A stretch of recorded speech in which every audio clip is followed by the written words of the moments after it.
In this video, I want to talk about a close cousin of motivation, morale.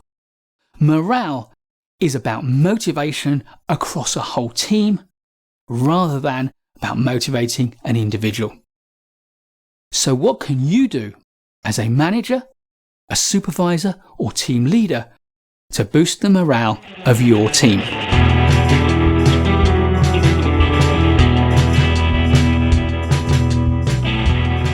People will always take their prevailing mood from the authentic attitudes of the people they look to, their leaders. This means that your mood, your attitudes as a team leader, as a manager or supervisor are crucial in setting the mood and the morale of your team. But notice I used the word authentic, the authentic attitudes of the people we look to. Because we can see through a mask. If you plaster on enthusiasm and excitement but you don't really feel it, people will know. You've got to come to work with your game face on and genuinely believe it. As Amy Cuddy says, don't fake it till you make it, fake it till you become it. Become that confident, inspiring, enthusiastic person. Be respectful of people, be courageous, be open, be honest, and have integrity. The number one factor in creating a high morale environment is respect. Giving people the respect they're due and creating an environment where everyone gives each other that respect. And go beyond that, we build up each other's sense of confidence and self-worth. If you can create a self-confident team, then you have the tools to do just about any job you need to get done. In doing this, there are of course two factors, the individuals within the team and the team itself. And there is an old saying, isn't there? There's no I in team, but there is a me. And this is vital because a team that is not made up of individuals is just a clone army of robots. It's useless. It's the individuals within the team that really matter. And they can be individuals and be a successful team player if you've got that environment of respect. So your first duty is to get to know each individual and to value and cherish them for who they are and what they can contribute. Because it's so easy to deprecate people for what they can't do. But focus on the positives. Get to know each person, get to understand their skills, their abilities, their passions, their enthusiasms, the direction they want to grow in. And then use them within the team to your best ability, respecting all of that. And it isn't hard. It's simple.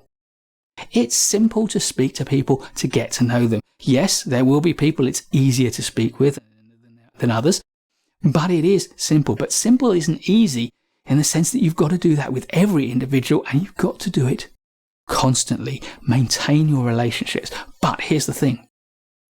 Once you build a relationship of trust with an individual, you get to trust them, they will get to trust you.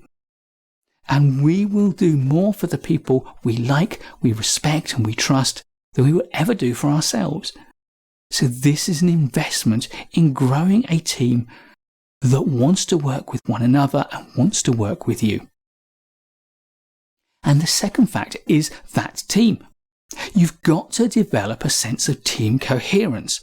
And there's nothing clever and nothing difficult about this. It's not about fancy team building events. It's about working together as a team, listening to one another, trusting one another, doing things together.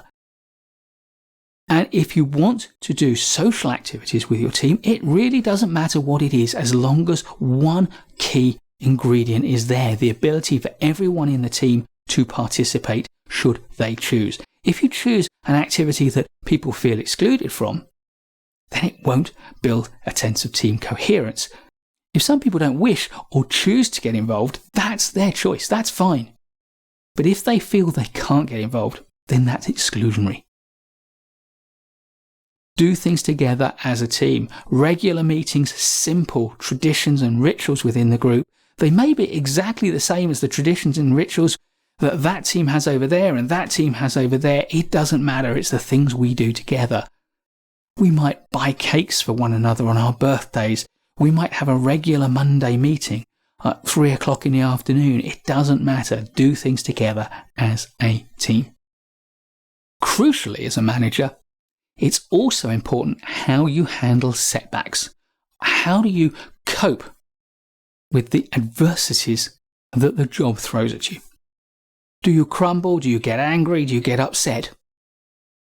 Or do you stand tall, remain confident, remain calm, and deal with the problem? This kind of resilience is something that creates morale in difficult situations. Nobody expects nor wants you to be overexcited and over-enthused about things that go wrong or pretend there's nothing wrong when everyone knows there is. That's just ridiculous. That's glass half full optimism.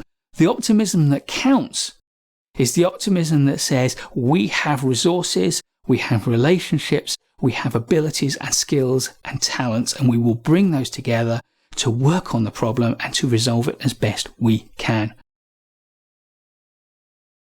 Brush yourself off and lead from the front when things go wrong.